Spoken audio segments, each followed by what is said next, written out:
Tournament week is here, baby. So excited to see Duke basketball begin their journey to March Madness, begin their journey in pursuit of their 6th national championship. The more I sit here and look at it, I'm kind of liking the path that Duke has ahead of them.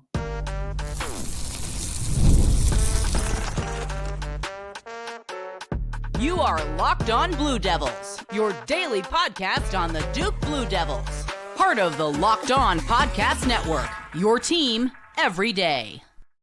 Hello, everybody. Welcome into another episode of the Locked On Blue Devils podcast. My name is JJ Jackson. Today is Wednesday, March 19th, 2025, and Locked On Blue Devils is your one-stop shop where we discuss everything going on throughout the life of Duke athletics. We're going to be talking about Duke men's basketball preparing for their NCAA Tournament run that begins on Friday in Raleigh, and who better to be on the program than longtime favorite Jordan Mann at JMan's Takes on X. We've got the Big J and Little J show, all the great things that he does, and we'll talk Duke hoops here on the program. If you have not done so already, please be sure to follow and subscribe to Locked On Blue Devils for free wherever it is that you get your podcast. Leave us a 5-star rating and written review. Also watch our show each and every day on YouTube. Shout out to all of the everydayers out there. Really appreciate your support within this Locked On Blue Devils world. Subscribe to our YouTube channel. Like these videos. Love all the support that you guys give us. Let's bring him on into today's show. It is Jordan Mann back with us once again, talking all things Duke basketball. And when I look at this bracket, Jordan,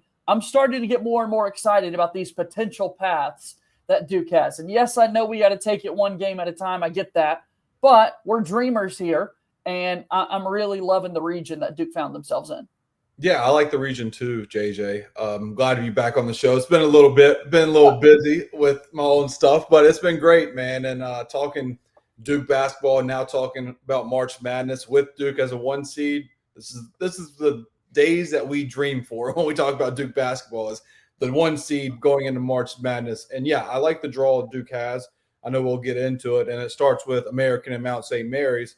And I said on the Big J, Little J show is coming out later today, actually, that if Mount St. Mary's wins, I'm going to try and get a former Mount St. Mary's player on this podcast, on the Big J, Little J show, because he was my high school teammate. Junior Robinson played in the play-in game back in 2017, won it, and played Villanova in the round of 16. Or How about that? 4. So I would like to get Junior on the show if Mount St. Mary's pulls off the win against American, because that'd be really cool to talk to my high school teammate about, hey, how was it like you playing as a 16 seed, and now your boys are about to play Duke and Cooper Flagg and company. Yeah, that's going to be a really cool perspective. We set all these awesome things up. I was talking about this yesterday. I'm getting excited about this, but possible matchup with Jeremy Roach and Baylor potentially. And Jordan, the way these things go, it's probably going to be Mississippi State, So you've got this amazing game plan for Mount St. Mary's, and when this game plays out now, it's probably going to be American. We'll see. We'll see. No, you're correct with that. That's what's going to happen. And yeah. People aren't familiar with American. I'll just tell you one thing about them, because I broke down film on every double-digit seed this past weekend. American was down 9 points at half at UNC this year, and then they lost the game by 52 points. So this team is it can be a pretty good team in one half and then be the worst team in college basketball from Division I to NAIA in the second half, because a 52-point. What a fall off. Yeah. And I watched the game. That's how sicko I was back in November. I watched that game, and Duke could possibly play him, but they also lost by 3 to High Point and 5 to Virginia. So they've been, in competition with decent teams notable losses, I should say. But yeah, the UNC game, the weirdest loss I've ever seen in college basketball, being down 9.5 and lost by 52. So that could be Duke's first round matchup. Okay, so talking about the NCAA tournament, Duke is a 1 seed. You get no trophy whatsoever for being the number 1 overall seed, other than being able to claim it and add it to your history books and that sort of thing. But you and I, we have big egos. We want everything, and we want to be the number 1 overall seed. Could you have made the case for Duke to have earned that honor? I don't think so. I think the case. Really? The case that you could make may have been Florida, because I feel like Florida got screwed being the 4th number 1 seed because this is not where I thought you would go. Fewest losses, tournament champions. I get it. Head-to-head win over Auburn, the number 1 overall seed. This was a softball for you, man. I'm throwing the lob. I get it. I appreciate it. But Florida they won the SEC tournament and they beat Auburn head to head, and they're the hottest team in college basketball the last month or so, and they jumped Duke and Ken Palm offensively because they've been on such a heater. But that would be my case. I'm perfectly content with Duke being the number 1 seed because the ACC was so weak, but Auburn losing 3 out of the last 4. Yeah, I'm shocked they stayed at the number 1. So I guess you can make a case for Duke taking that over, and also my cases with Florida. But Auburn just had so many quad 1 wins this season. I think it's the most all time that it's just tough to take that away from them. But with that being said, I like Duke's draw, and I appreciate you having this graphic up because I was about to look at my phone. This is perfect. I've got it for you. Yeah, I'm locked in on Locked On Blue Devils. Let's get it going. Now, taking a look at this for Duke in particular, I love the path that they've got. I mentioned the Mississippi State-Baylor game, and then even beyond that, when you look at an Alabama team that's the 2 seed for the Blue Devils here, Grant Nelson's status is uncertain at current moment. You would like to believe in a couple of weeks when you would have a potential Elite 8 matchup that he would be good to go. And again, we are getting ahead of ourselves, but when you just look at these first couple of steps for Duke to go through, you can total up, the number 1 overall rankings of teams within the conference. It evens out to this being the easiest region for Duke basketball from that perspective. And when we've got Cooper Flagg on our side, I feel like we can run through any of these guys, man. I mean, even without Cooper Flagg, JJ, 3 games basically without him. Knueppel is the savior right now. I think I said on the podcast on the Big J Little J show that Knueppel in a month since February 17th through March 17th, he had 1 game where he scored less than 15 points, and it was 14 points. Everything else has been 15 plus. So he's been first team all ACC. It's a laughing stock about the voting in the ACC. I'm about to go on a side tangent there about Cooper Flagg not being unanimous conference rookie of the year and Knueppel not being first team. Don't get me going on that side of things. But yes, with Cooper Flagg and company being the 1 seed with this draw, I'm excited for. And knowing that Cooper Flagg is going to be okay to play. Now, will he play the first round game? I don't know. I think he'll be healthy enough to play against American or Mount St. Mary's. But will Duke want to push it? Maybe not. But also, I would like him to play in that game to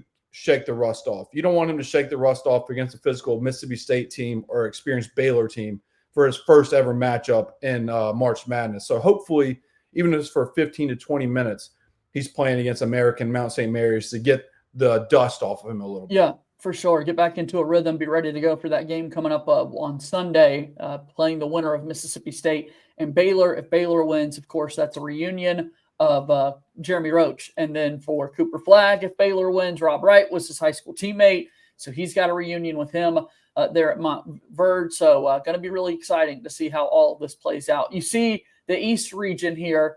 Be quick with me here, Jay. What are the picks for people out there? Like, are there any trendy upset picks that you see in our region here?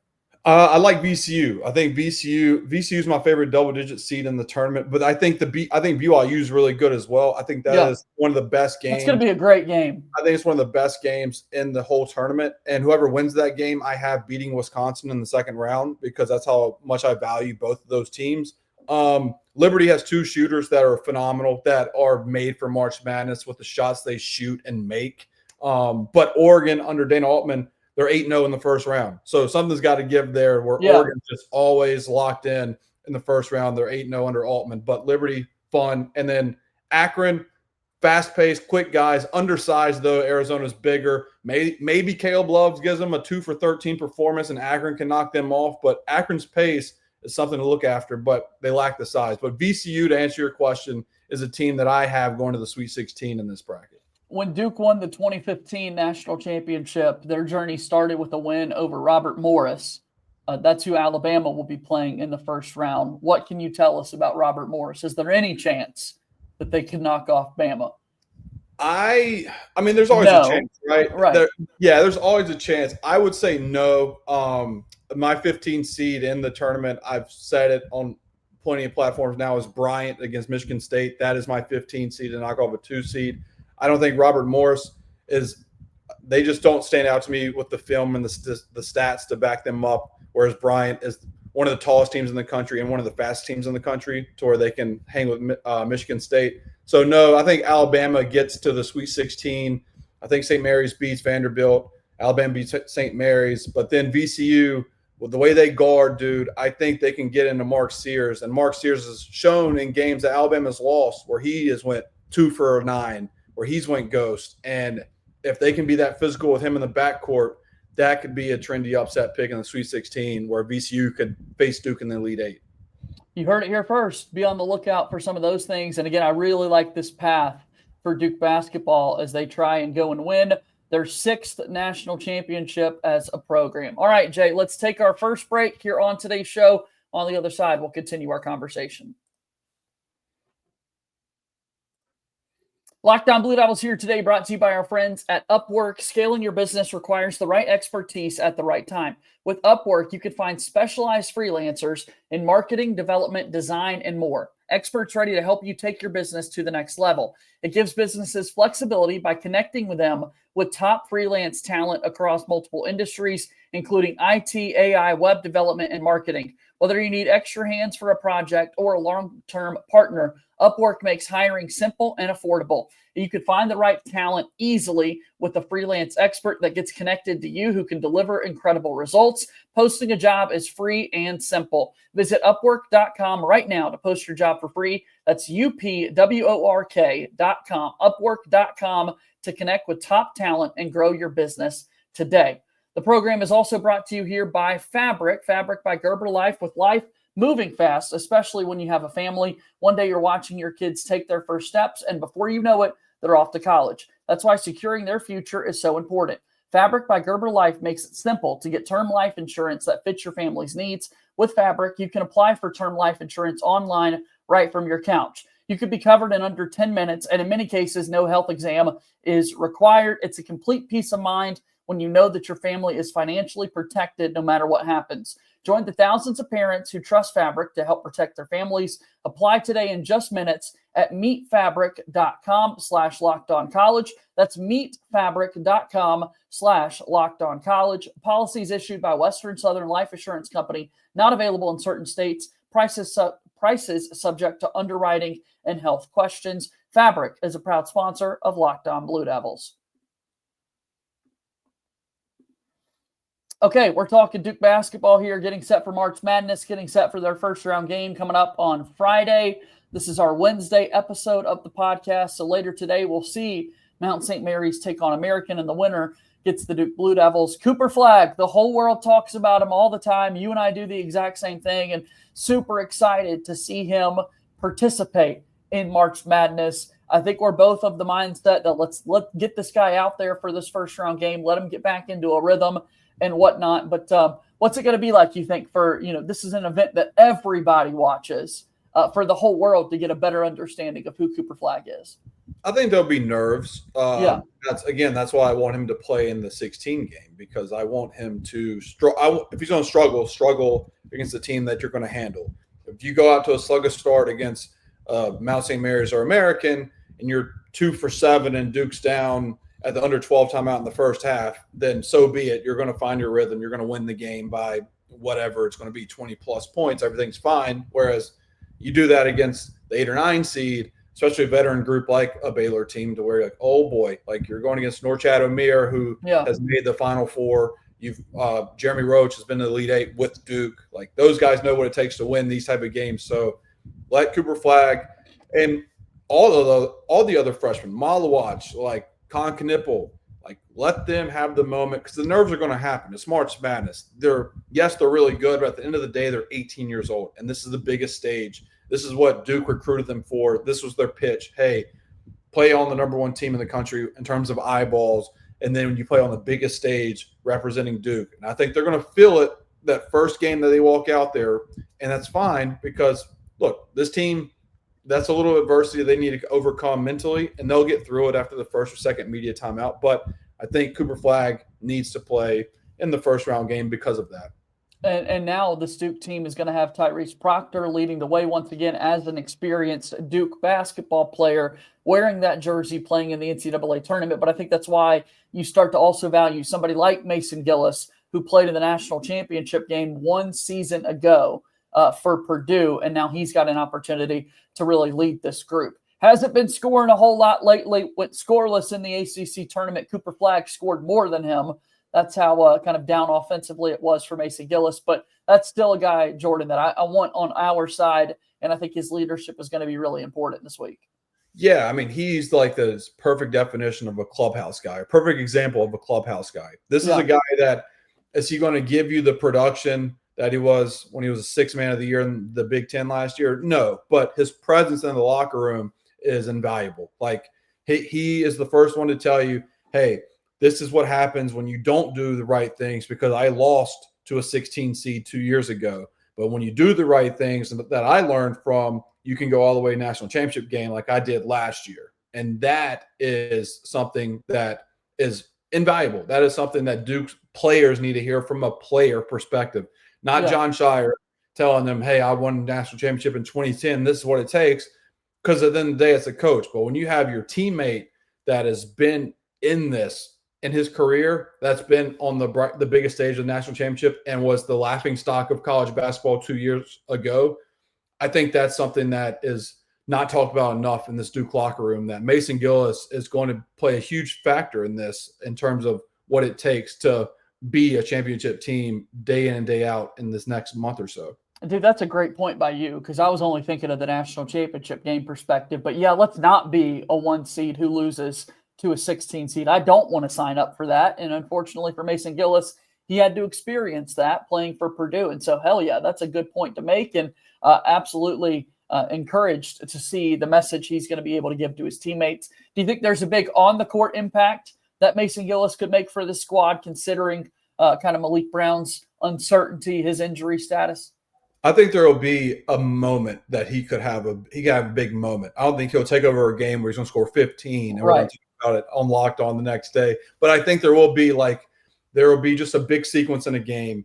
There's an opportunity in this tournament for him to have a big sequence in the game. And maybe it's against Alabama in the Sweet 16 or Elite 8 or whatever. And it's him hitting a big three or him getting a big stop on a switch because Scheyer put him in that moment to switch 1 through 5, and we talk about it. I think that can happen, but at the end of the day, his job title has been be the veteran leader in this locker room, so the guys know what to expect for right now in March Madness, and so that deserves the flowers for him as well. Yeah, he's been a great leader for the Duke basketball team. Want to see that continue. Excited to see Sion James as an experienced player leading this Duke team going into March as well. And again, Tyrese Proctor doing what he does. This Duke team built for March success, and so fired up to see it happen here as we get ready to begin March Madness. All right, let's step aside. We'll take one more break here on the program and have our final conversation with Jordan Mann right after this.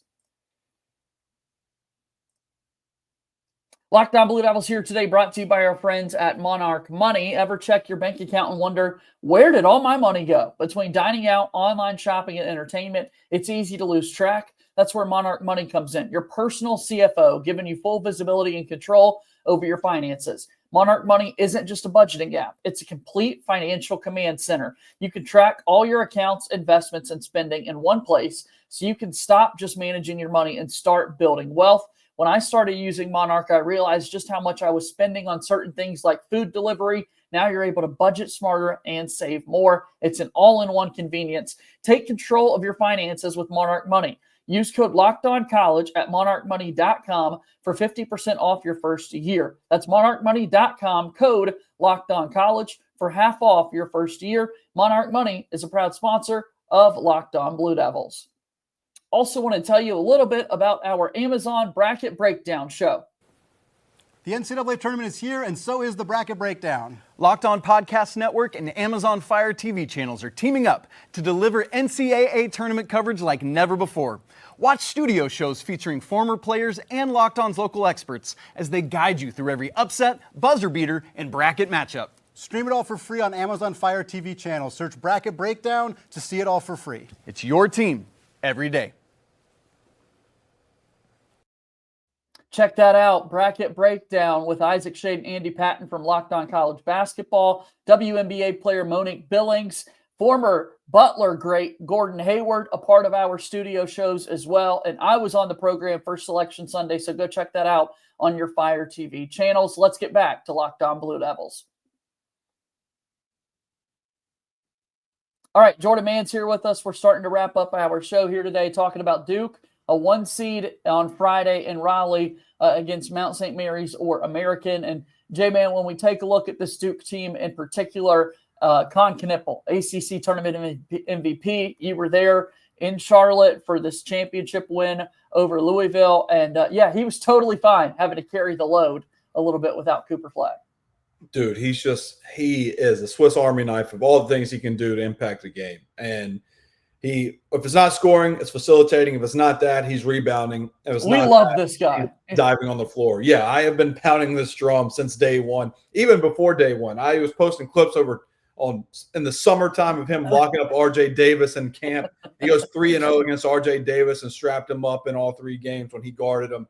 The guy just does everything just at an elite level, at a mature level. Like, he's 18, but he carries himself as a vet. Like we just talked about Mason Gillis. Con Knueppel is so even keel at all times. I mean, his quote after the Carolina game, the Carolina Blitz, where they're like, "What did you tell Pat Gongbo when you're walking to the line?" He said, "Just don't do anything dumb like do a lane violation." And I was like, wow, that is crazy. And also in that, he said, "Well, I already missed one in the day, so I knew I was going to make both." That is like that type of mentality. What a superstar. People thought that's how Cooper Flagg was going to carry himself. And it's not people. People are like, "I love Cooper Flagg. He doesn't really talk trash except for, when he blocks a shot or something when it's warranted." Con Knueppel runs his mouth, and I love it because he is just calm and quiet, but he is chirpy, and I love that about him. Yeah, I feel like Cooper's is more on the court, whereas we get more of it from Con afterwards, which is awesome to kind of have that balance in that mix. Yeah, Con's an a-hole, and I say that in the utmost, like, in a compliment way. In a complimentary way, he's an a-hole. That is the type of guy you want to have on your team because he plays like that. Like, it will be a loose ball, the Duke UNC game where him and Isaiah Evans dive on the floor in a 20-plus point game. Right. UNC just does not. And then Con Knueppel gets up and celebrates with Isaiah because he's that passionate. That's who he is. He treats every possession like it's a one-possession game. In reality, it's a 25-point game, and you probably shouldn't be doing it, but I love it because that shows me he has the championship mentality to play on a championship team. You also love making content, Jordan, and we were delivered after the game against Carolina in the Dean Dome in Chapel Hill, the classic walk-off and wave, "Thanks, guys," that we got from Con. You're going to use that for years and years and years to come, man. That is one of my favorite clips of all time, and yes, I will. Just "Thanks, guys." It's just the most proper way of leaving an arena I've ever seen, and that's why I love him. He's a content machine. I mean, no pun intended. He really is a content machine. And it's either the "Thanks, guys," or he's going to run his mouth talking about Jalen Withers doing a lane violation, Pat Gongbo, but not do the same thing, and the cockiness of, "I already missed one free throw, so I knew I was going to make both," when those were the 2 most important free throws in the game. And he's a killer. He's a killer Con, dude. He is. That's important to have in March, right? I mean, when these games matter so much and you want to really fire your team up and that sort of thing. Isaiah Evans celebrating every shot, although he really didn't after his 3-point makes in the Louisville game, which the ESPN broadcast was quick to point out that he wasn't doing a whole lot of that. Or even Tyrese Proctor. Proctor wants to tell you about it on the floor as well, which I love. Yeah, Proctor's been more vocal in that type of way this year than it felt like he was the previous 2 years combined. And I think that is just the responsibility you take when you go from an underclassman to being an upperclassman is, okay, this is your 3rd year. You can talk the talk because you've walked the walk. So you've seen it. He chirped Hunter Salas and Cameron. He's chirped some guys during the game, and he'll get right in it. And I like to imagine what that sounds like in his accent, that little Australian accent of the dude just talking trash. I've never heard that in my point of view before. Right. That would catch me off guard to where I'd just start stumbling over my words because I wouldn't know how to react. This Aussie's chirping me all of a sudden. I don't know what to do here. What did he say? Awesome. I don't understand. Yeah, exactly. Exactly. All right. So for Duke to have a successful weekend here with a win on Friday and a win on Sunday, what are those big things? Again, who knows who we're playing? We have 4 uncertainties here. It's kind of a 5-team tournament. the way Duke kind of breaks this down, what are those big things that we need to focus on and be an X factor for the Blue Devils? Well, I mean, we're not playing with Spalding basketballs, so that's a good start. Sure. Knocking down open shots again, open threes. Duke's shooting like 27% or something like that with Spalding basketballs on the year. The Wilson EVS balls in the tournament, so don't have to worry about that. Duke's shooting like 38% from three with Wilson. So that's the main thing, is seeing this team knock down open shots or shots in general in a big environment like this where they're playing in. I know they're playing in Raleigh the first 2 weekends, so it's still a college arena, but knocking down shots and just coming out and playing Duke basketball, playing defense.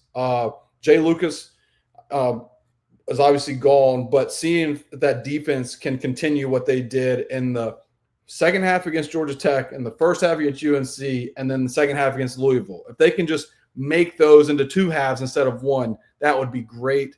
And I'd like to see that start with the 16 seed. I don't care how bad they are. I want Duke to play a full 40 minutes defensively. Yeah.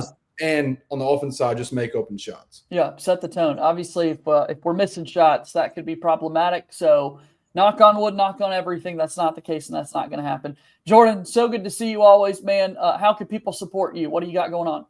Yeah, follow me or subscribe to me on YouTube at jman_. We're at 1,100 subscribers now, so it's pretty awesome. Let's go. Keep climbing.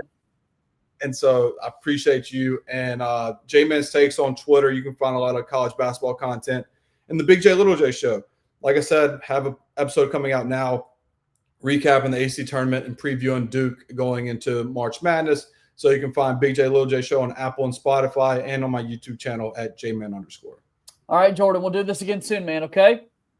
I'm looking forward to it, JJ. All right, that's Jordan Mann joining us here on today's show. I always get nervous this time of year because when you go into a weekend, you never know. Is this going to be the last in-season conversation we're going to be having with these guys? So hopefully Jordan and I are able to talk about Duke moving on next week when he joins me here on Locked On Blue Devils. That's going to do it for today's show. Thank you so much for your support as always. Please be sure to subscribe to the Locked On Blue Devils YouTube channel. Subscribe to us wherever it is that you get your podcast. As always, go Duke. I'll talk to you tomorrow. My name is JJ Jackson. Thank you and good day.